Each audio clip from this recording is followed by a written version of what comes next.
Batsman মারবেন ছক্কা, bowler নেবেন উইকেট। পাকিস্তানের পিএসএলে মুলতান সুলতানসের এসব সাফল্যে হাসি ফুটবে ফিলিস্তিনেও। এবারের পিএসএলে মুলতানের প্রতিটি ছক্কা ও উইকেটে তাদের জন্য তহবিলে যোগ হবে 1 লাখ পাকিস্তানি রুপি। গতকাল মুলতানের প্রথম ম্যাচেই তহবিলে যোগ হয়েছে 15 লাখ রুপি। টুর্নামেন্টে আরও অন্তত 9টি ম্যাচ খেলবে মুলতান। ইসরায়েলের আগ্রাসনের শিকার ফিলিস্তিনিদের পাশে থাকার কথা জানিয়ে মুলতান সুলতানসের মালিক আলী খান তারিন এক ভিডিও বার্তায় বলেন, এবারের পিএসএলের মাধ্যমে আমরা ফিলিস্তিনকে সহায়তার সিদ্ধান্ত নিয়েছি। আমাদের ব্যাটসম্যানদের প্রতিটি ছক্কায় ফিলিস্তিনিদের তহবিলে 1 লাখ রুপি করে দেওয়া হবে। বোলাররাও এই উদ্যোগে সামিল হতে চেয়েছে।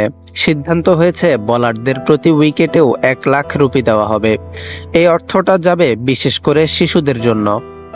করাচির বিপক্ষে ম্যাচের টস করতে নেমে অধিনায়ক মোহাম্মদ রিজওয়ানও অনুদান দেওয়ার কথা নিশ্চিত করেন।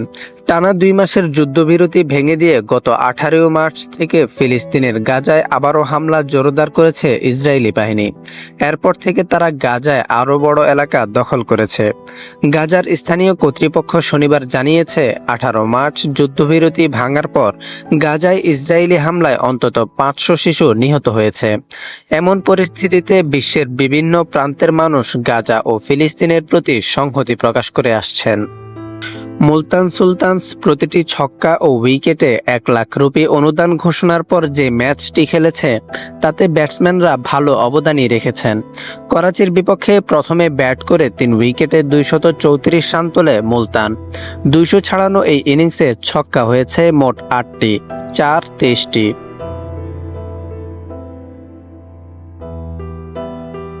ম্যাচের পর মুলতান সুলতানের সোশ্যাল মিডিয়ায় জানানো হয়েছে, গাজার ক্ষতিগ্রস্ত শিশুদের জন্য 15 লাখ পাকিস্তানি রুপির অনুদান সংগৃহীত হয়েছে।